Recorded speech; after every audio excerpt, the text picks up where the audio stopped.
Hey folks, welcome back to another Dice Tower preview. I'm Mark, and today we're taking a look at Stalk Exchange, which is brought to you by the op. It's for 2 to 5 players, ages 10 and up, and games generally run about 45 minutes.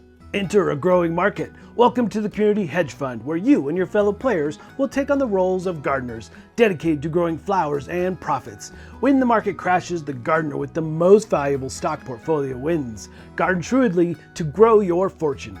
Plant the seeds of investment to grow your portfolio. Surround flowers to harvest their value, trade your stocks at the exchange to keep up with trends, collaborate with your opponents to grow shared investments, or outmaneuver them and cause their favorite flowers to wither. Do you have what it takes to manage your stock portfolio and grow your flowers and profits?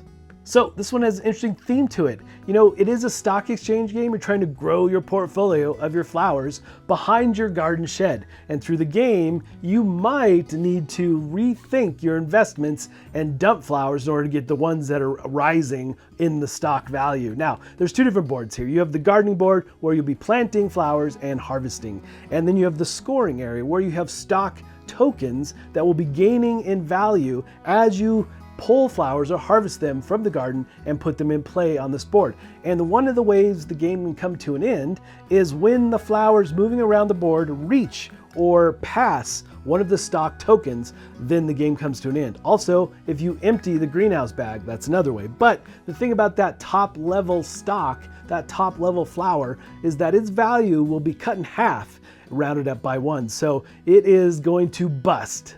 The quality of the components of the game are simply fantastic. You've got wooden tokens that represent the flowers, and if you flip them over, there's the bulb side. As you plant them in the garden, you'll have to use that side first. And you have the stock tokens, also made of wood. And you have your sheds that are these 3D sheds you're going to be hiding your portfolio behind. And you've got 5 different types of flowers. You've got dahlias, tulips, daffodils, glowmasters, and snowdrops. Just some really beautiful pieces in this game, absolutely. And then you've got spades, which are your seedy business tokens. Each player gets 3 of those, and they can be used to do extra actions. But you can only use them once. You use them and discard them, basically, is how they work. So we'll get into what all those actions look like, but it's very straightforward, really easy to learn, but there's a lot of interesting choices to be made as you're moving through the game. So here we are mid-game. Now to start the game, you'll have a number of flowers out on the garden based on the player count, be it a 2-player or 3 and 4 and so forth. And you'll be starting at different locations on the scoreboard, again, based on player count. And you can even have a longer game for 2-player, which is really nice. But those are the kind of the key things about what you're building. And you're gonna start off with a number of flowers behind your shed, also, again, based on player count. So there's a couple key things that you need to know and understand about the garden. It becomes kind of a puzzly game, actually. As you plant, you are trying to get flowers in a position where they're completely surrounded. Either an individual flower or a group of the same flower surrounded on all sides. And in that way, only that way, can they finally be harvested. But you're also planting flowers, and when you plant, they're going to be bulbs. So bulbs can be used to surround other flowers, but they can't grow themselves if they are completely surrounded, as they need more light to grow. So those are the key things that you need to understand about the garden. It is very puzzly at times, which I really liked. Now, on your turn, you're going to perform 2 basic actions, and your turn is divided into 2 phases. You got your action phase and your upkeep phase. But the basic actions you're going to do are basically plant and swap. So when you plant, you go to the exchange at the bottom of the garden, pick a flower, flip it to its bulb side, and plant it anywhere you want to. So obviously you're trying to get groups or flowers isolated so you can harvest them.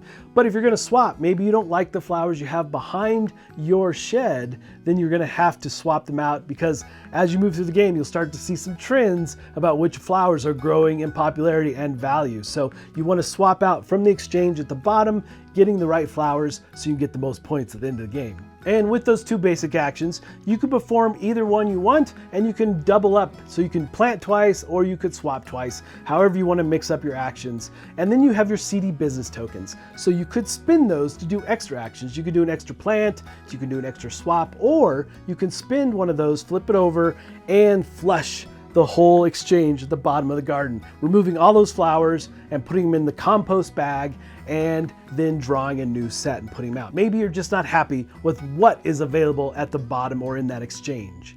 remembering that these seedy business tokens, you spend them and they're gone. You don't get them back through the game. And if you flush the market, you flipped over one of those tokens, that only is something you can do once per game. So you cannot flush it 3 times. So those are key things around those spades or the seedy business tokens, just to giving you another leg up perhaps when you need it. And I really kind of save those for in-game to go and plant more stuff so it'd be ready for harvest. So I really like that aspect for sure.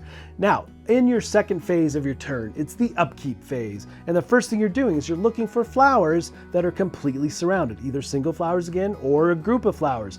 And you'll grab those off the board and put them to the side.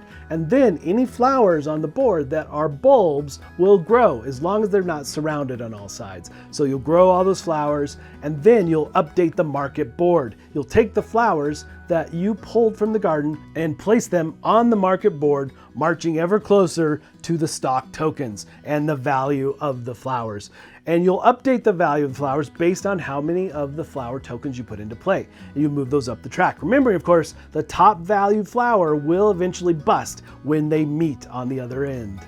And then the very last thing you're doing on your turn in this upkeep phase is you are removing the furthest right flower from the exchange and putting it into the compost bag. All the flowers shift over and you refill the exchange for the next player.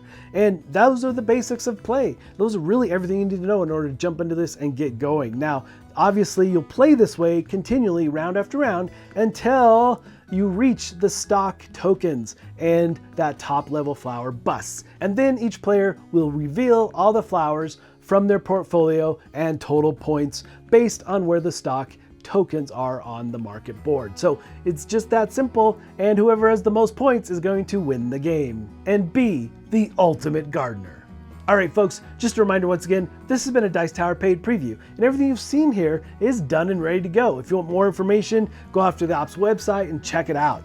But for me, this was a really fun, puzzly, yet financial type game as you try to build your flower portfolio. And I love through the game how watching market trends, oh, I better get rid of these flowers and swap them out for others. Some really interesting choices to be made, but the tactile experience around this game is simply fantastic. But folks, ultimately, if it looks like something of interest to you, I'm sure they'd appreciate your support. So I think that's it for me, and until next time, we'll see you at the table.